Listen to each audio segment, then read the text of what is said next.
Hi everyone, I'm Misha from Made of Research, and today we're going to be talking about the skin prep line from Made by Mitchell. This video has been in the making for so long that I feel like the line is going to get discontinued pretty soon based on what I saw on their Instagram. So in case you want to grab some of these things, here is a review for you that I've been preparing for ages now that could be helpful. So Made by Mitchell is by no means a new brand to this channel. I do like their makeup line a lot. There are many innovative products they make, and they make great quality stuff, to be quite honest with you. Some of my favorite makeup products. But when I saw that they're coming out with like a skincare/skin prep line, I was very intrigued. Not like super sure that it's going to be amazing, because it was more presented as the type of products that are going to help your makeup look better, rather than focusing on like some long-term benefits and some like very, advanced skincare products. But I still think it has a place and time to be, but I still feel like it's fair to give these products a chance, and I have been testing them for a couple months now, and I do certainly have some thoughts. So let's talk about it. So as I said, this is the skin prep line. So we're talking about prepping your skin to look really good under makeup. If you know Mitchell, he is focused very much on glowy skin, dewy looks, very specific makeup style that I think is really cute. I don't think it would last well on my face, but it looks really, really good when he does it. And he's always very much focused on prepping the skin, and that's where these products came from. So first, of course, packaging is incredible, as it is on most of his products. We got the iconic yellow, we got the great bubbly fonts. I really like the look of it. Yeah, I feel like these products are really cute. If anything, they're super cute. But it's not all about the looks, we all know that. They launched with quite a range of products. I do have 5 in total. I did not pick up any of the lip products. I have the cleansing balm, the cleanser, moisturizer, eye cream, which I was super excited about, and then also a toner. So it's kind of like the most skincare of all the products, let's say. And what I was also kind of surprised about was the sizing of the products.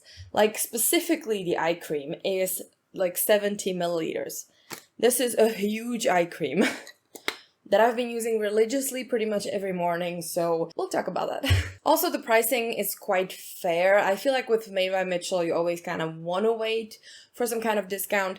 They also sell on Beauty Bay, especially in Europe. If you're not in the UK, it is more accessible for you to buy it from Beauty Bay. Now, I would like to say that the descriptions of the products on the website are a little bit weird. To me, they lean a little AI generated, but I know that they launched a long time ago, so it doesn't have to be that, but they are just a little odd, like very ingredient specific in a way that doesn't feel right. First thing I'm going to be talking about is the Lucky Balm Cleansing Balm. Again, very cute packaging. It's a very cute looking, see, almost empty. It is a makeup removing balm enriched with olive oil that is supposed to cleanse your skin and also nourish it.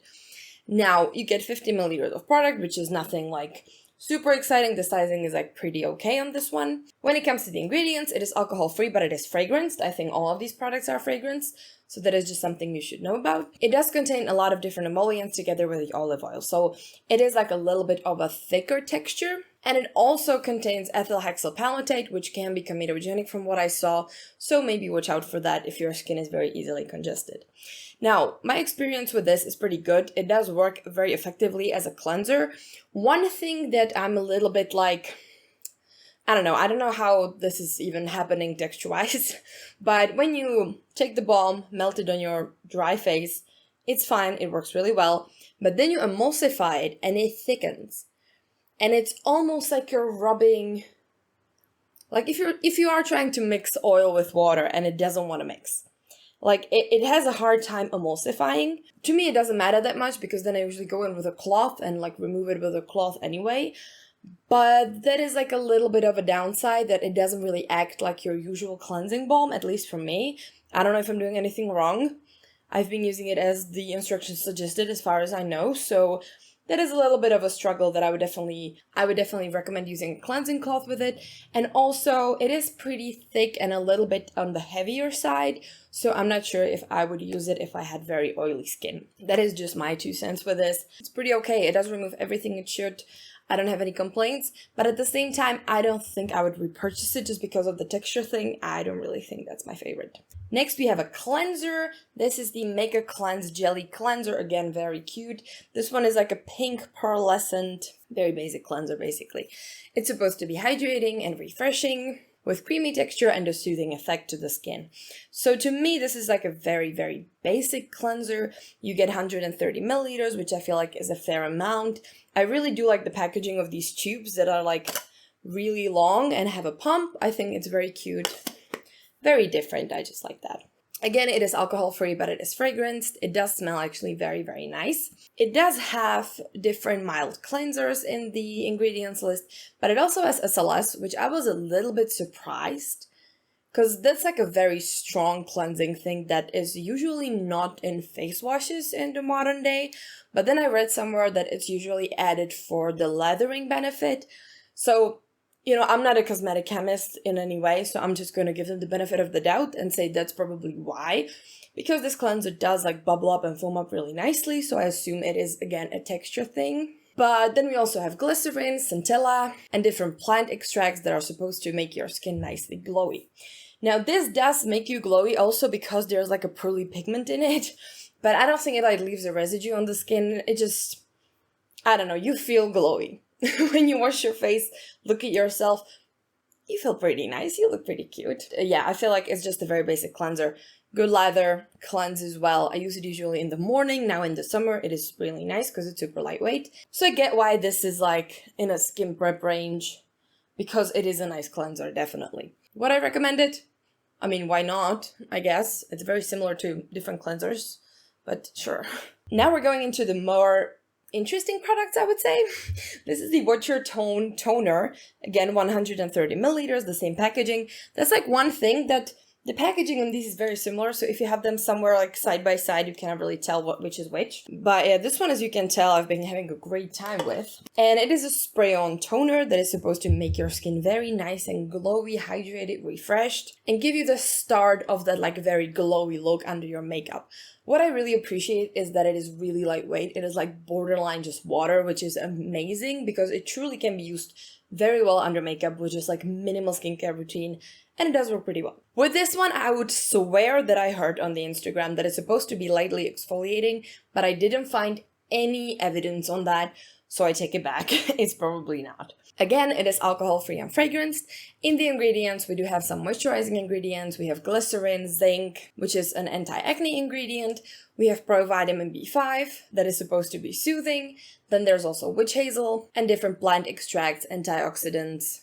So yeah, pretty simple toner. Nothing super extra. Again, it does smell really good. I do like using it, especially in the summer. Again, it's very lightweight. It does look really good under makeup. It does give you like that nice glowy look if you just put like a lightweight serum on it, moisturizer, SPF, you're ready to go. Like, it does give a good base to that glowy look. And it's super lightweight and it just mixes well with everything in my experience. So I would recommend this one a little bit more. Still pretty basic, but I do feel like I see the point in this toner, and I can see it being used also under makeup as kind of like a glowy, you know, prep layer.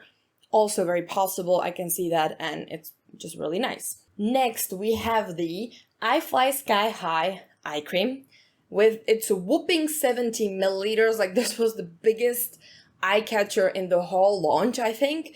Like, this huge eye cream. Like, this lasts so much. It's one of my favorite eye creams at the moment. I use it every morning. I just really like it. It's supposed to be nourishing, rejuvenating, and hydrating. It's super lightweight. It has also this like light pink color, which I think is kind of just a coincidence that everything is pink. It's supposed to hydrate the under eyes. It contains antioxidants and also has some anti-aging properties. So you're getting kind of like your usual, you know, eye cream benefits. Again, alcohol-free but fragrance formula. And it contains vitamin E, hyaluronic acid, glycerin, but also rose water and hydrolyzed collagen. So you kind of get like a nice blend of ingredients. This is one of the products that feels really more like an actual skincare, not just a skin prep.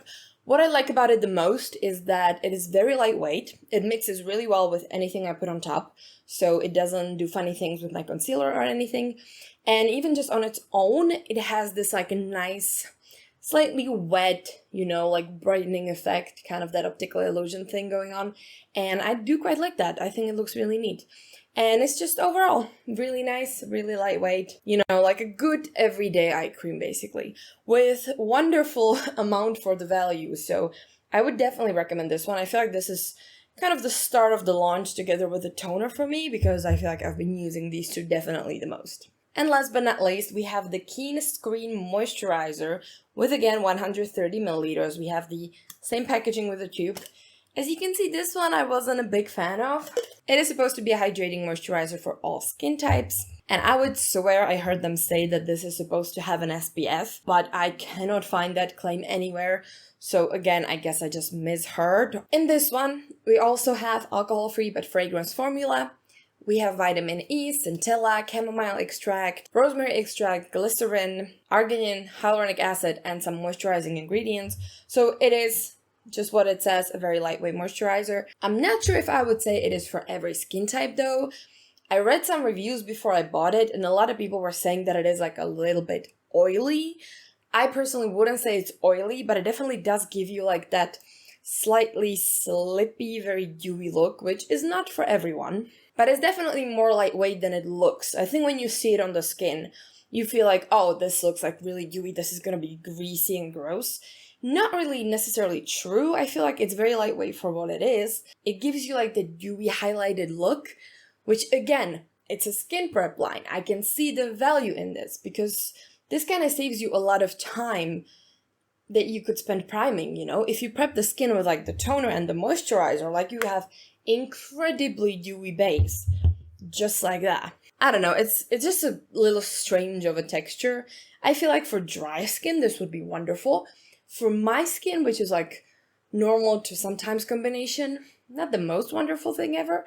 I do still use it sometimes when I want more of that dewy look. If I'm going out like without any makeup, this is kind of what I would like to go for because it does make you look really nice. But it's just not my favorite. I'm just a water gel girl. I'm sorry, that's just who I am. But also I don't think I would recommend it for people with more oily skin because I feel like it would give you the sensation of having oily skin, which is probably something you already don't enjoy that much. I'm torn on this one. Maybe just find someone with oily skin who tried it and ask, because I don't know. And that concludes all the products. So what I'm gonna say about these is, I think for the first skincare launch of a makeup brand, these are actually pretty good. Like none of the products was not working, really bad, going straight to the bin, you know, stuff like that. Like I'm actually using all of them, which to me is actually a great success, I think. And now if I look at it from the skincare / skin prep standpoint, I feel like from the skincare perspective, these products are very basic. I can imagine that these are being targeted more towards like younger audience, people who don't really need their skincare routines to be like, you know, active heavy. I feel like if you're a teenager or maybe like in your early 20s or something, you don't really mind having just a basic hydrating toner, basic hydrating eye cream, and like a moisturizer that makes you look a little bit dewy. This just screams like Gen Z to me, honestly. But I was curious. Might be a little bit old for this, but I was curious. I feel like since they're pretty basic, they can be accessible to many different skin types, which is a good thing. Of course, we all know it's a skin prep line, which means that we're mostly focusing on that super glowy look you get before makeup, which can be definitely achieved with these. I don't think that their main purpose is, you know, giving your skincare routine like some amazing new whatever. It is prepping your skin for makeup, so it's glowy and nice. And they definitely do that. So I would think it did fulfill what it promised. I would say some of these are definitely my recommendations. I would definitely recommend the toner and the eye cream. I like these the most. I actually do use these a lot. The rest, okay, but I wouldn't necessarily repurchase them. I don't think they're anything like super special. So yeah, that completes this video. Those are all the products that I tried from the Made by Mitchell Skin Prep line. I hope you liked this review. Hopefully I helped you if you were looking into buying some of these. Like this video and subscribe to the channel if you want to see more videos like this. And I will see you on the next one. Bye!